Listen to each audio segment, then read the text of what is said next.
The movie begins in Utica, New York, focusing on a truck driver named Clean, who works as a garbage collector in a decaying, crime-ridden urban neighborhood. While on the job, Clean collects usable items, setting them aside, knowing they may be useful later. After his night shift, he heads home with his collected finds, seeking redemption. Clean reflects on his violent past, acknowledging that no matter how hard he tries, he can't wash away his sins. He then drives to a scrapyard, prepares canned food for his dog, and later attends an AA meeting. At the meeting, an ex-military man named Travis talks about his addiction to pills, while Clean admits his addiction to violence. Living alone, after the loss of his daughter and a divorce, Clean cooks a simple chicken meal and repairs salvaged items from his garbage route.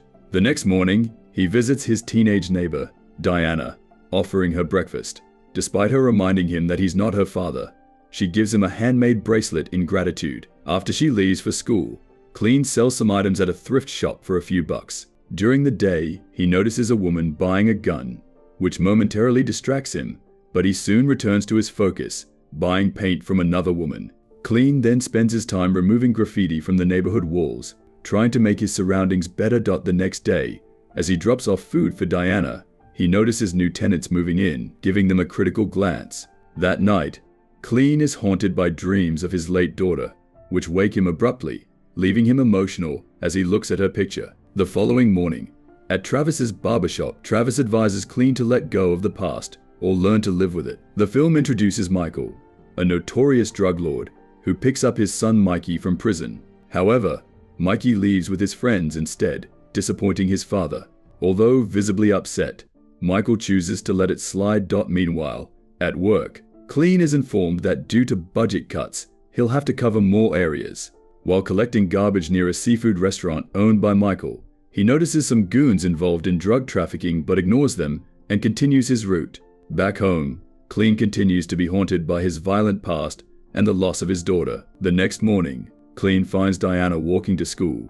As the school bus no longer services their area, he offers her a ride, and during the drive, she asks why he always stays alone, without even a girlfriend. Clean responds that he's not good with women and prefers to focus on his work. Back at Michael's house, Mikey is dropped off by his friends. Though he arrives late, Michael calls him to join the family business, but Mikey sarcastically responds that he doesn't want to smell fishy.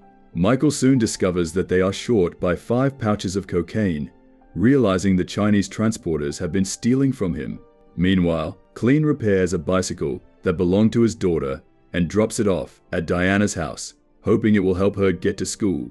Shortly after, Diana's grandmother, Ethel, moves out and tells Clean that he shouldn't concern himself because Diana isn't his daughter. Clean responds that he's doing it to save himself as a lost soul.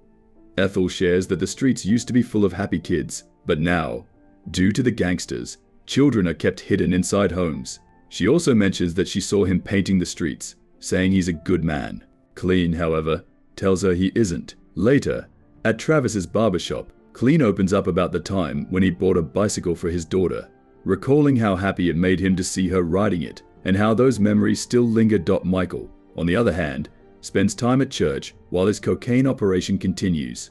The drugs are packed into small grams and distributed around the area under the guise of fish deliveries. One day, while offloading the goods, Michael calls Mikey over and, in a brutal display, strikes the Chinese team leader with a hammer multiple times as a warning to the rest. He then tells the remaining workers to check their scales and instructs Mikey to clean the squids. That night, while collecting garbage, Clean notices blood and broken glasses in the trash remnants of Michael's brutal murder of the Chinese leader. He pauses briefly, but continues with his work. Shortly after, Michael approaches him, apologizing for the stench and offering Clean a cigarette, which he refuses. Michael even attempts to tip him, but Clean declines and leaves peacefully. The next day, while driving, Clean's car breaks down in a rough neighborhood. As he checks under the hood, a group of thugs rush past him, chasing someone into an alley. Hearing the man's screams, Clean decides to investigate. He finds the thugs mercilessly beating the man and stands frozen in a dilemma. When the thugs notice him and begin approaching, another thug sneaks up from behind and knocks Clean out with a baseball bat. Clean wakes up in the hospital, recalling a memory of his daughter finding him in the middle of drug use. The doctor prescribes him medication, but Clean refuses to take it. At work, he's given a leave due to liability concerns. On his way home, he finds Diana outside at night, telling him her grandmother took the keys. Clean invites her into his house for the night. Diana notices that Clean is not in good shape, and as she moves around the room, she comes across a wooden box. When she opens it, Clean abruptly stops her, startling her enough to make her run away. Meanwhile, at Michael's mansion, Michael tries to talk to Mikey, but Mikey is too preoccupied rehearsing rap music. This infuriates Michael, leading to a confrontation where Mikey threatens his father with a knife. Unable to follow through, Mikey runs away from home. As Clean drives by later, he spots Diana hanging out with a group of thugs. He tells her to go home because it's late, but Diana dismissively replies that he's not her father and can't tell her what to do. The thugs become confrontational, demanding that Clean leave, but Diana eventually agrees to his request to avoid any conflict. Back at an AA meeting, a man speaks about the demons that haunt people, making them lose hope. Outside, he approaches Clean, saying his face looks familiar. Though Clean denies it, the man insists that he remembers him as once being involved with a notorious gangster. Clean spends time cleaning up an abandoned building covered in graffiti. While inspecting the inside, he stumbles upon a toolbox with a pipe wrench. That night, while driving, he notices Diana's bicycle outside the thug's house.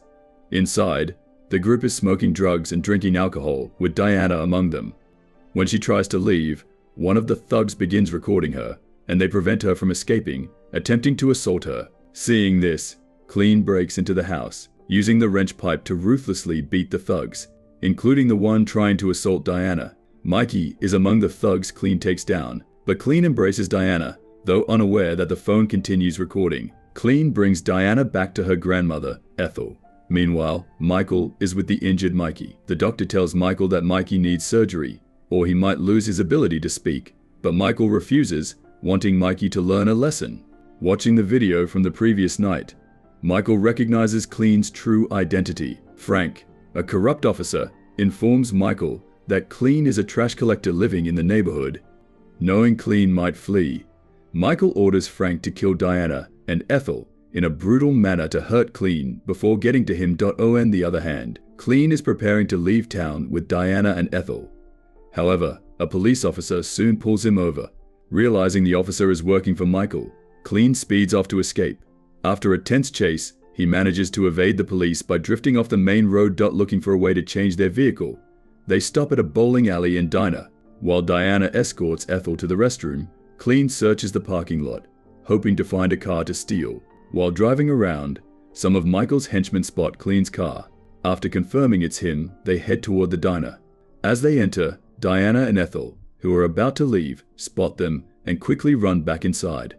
While waiting for Diana and Ethel, Clean notices one of the henchmen and takes him out swiftly, grabbing his axe. Meanwhile, the other henchmen continue chasing Diana and Ethel, who hide in one of the back rooms of the building, though their hiding spot seems weak. Just as the henchmen are about to reach them, Clean suddenly appears and engages them with their own weapons. The fight is intense, but Clean ultimately defeats them in hand-to-hand combat, taking them all down. He then meets up with Diana and Ethel, urging them to leave. A flashback shows a night from Clean's past, when he was still a professional assassin. Returning home, he finds his syringe missing, only to discover that his daughter had used it. Tragically, his daughter passed away due to the drugs, breaking Clean emotionally, as he blamed himself for her death. From that moment on, his life was never the same. Ata motel. Ethel blames Clean for their inability to return home, but Clean promises her that he will make things right. Clean then drives back to the neighborhood and meets Travis, informing him about Michael's attacks. He collects some money from his residence and heads to the thrift shop to purchase weapons. His friend at the shop offers him the best gun for his needs. Clean begins collecting more items and schematics. Meanwhile, Frank receives a call, learning that Clean was once a feared assassin known as the Grim Reaper. Clean calls Michael, warning him that he knows his address and is coming for him.